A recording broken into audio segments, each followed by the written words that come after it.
திருமகள் TV பல்சுவைகள் படைக்கும் பாசறை. செவ்வாழையை எந்த நேரத்தில் சாப்பிடுவது அதிக பலன்களை பெற்றுக் கொடுக்கும் என்பது குறித்து இந்த பதிவில் தெளிவாக தெரிந்து கொள்ளலாம். செவ்வாழையில் பொட்டாசியம், மக்னீசியம், கால்சியம், பாஸ்பரஸ், இரும்புச்சத்து, வைட்டமின் சி, தையமின் போன்ற சத்துக்கள் அதிகமாக இருக்கிறது. சிவப்பு வாழைப்பழத்தில் ஏராளமான கரோட்டினாய்டுகள் உள்ளன. அதிக கரோட்டினாய்டு உள்ளடக்கம் சிவப்பு வாழைப்பழத்திற்கு ஆக்சிஜனேற்ற பண்புகளை வழங்குகிறது. மஞ்சள் வாழைப்பழத்தை விட சிவப்பு வாழைப்பழத்தில் ஆன்டி ஆக்சிடென்ட் அதிகமாக உள்ளது. இந்த ஆன்டி ஆக்சிடென்ட்டுகள் ஃப்ரீ ரேடிக்கல்களை அழிக்கின்றன. இது செல்லுலார் சேதத்தை ஏற்படுத்துகிறது.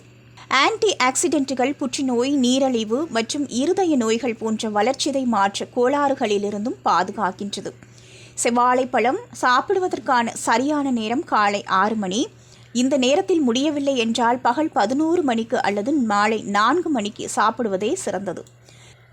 மற்ற நேரங்களில் சாப்பிடுவதை விட இந்த நேரத்தில் சாப்பிடுவது செவ்வாழைப்பழத்தின் பலன்களை முழுமையாக பெற்றுக்கொள்ள பெரிதும் துணை புரிகின்றது. உணவு எடுத்தவுடன் செவ்வாழையை சாப்பிட்டால் அதிக நன்மைகள் நமக்கு கிடைக்காது.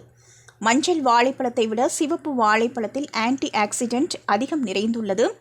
நரம்பு தளர்ச்சியால் பாதிக்கப்பட்டவர்களுக்கு ஆண்மை குறைபாடு ஏற்படும். எனவே நரம்பு தளர்ச்சியால் பாதிக்கப்பட்டவர்கள் தினசரி இரவில் சாப்பாட்டுக்கு பின்னர் ஒரு செவ்வாழைப்பழம் சாப்பிட்டால் இந்த பிரச்சனைக்கு விரைவில் தீர்வு கிடைக்கும். 48 நாட்களுக்கு தொடர்ச்சியாக செவ்வாழை சாப்பிட்டு வந்தால் நரம்புகள் வலுவடையும், ஆண்மை குறைபாடு சீராகும்.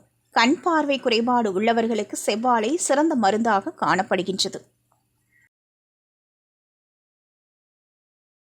திருமகள் டிவியை லைக் செய்து உங்கள் நண்பர்களுக்கும் ஷேர் செய்வதுடன் சப்ஸ்கிரைப் செய்து ஆதரவு தாருங்கள்.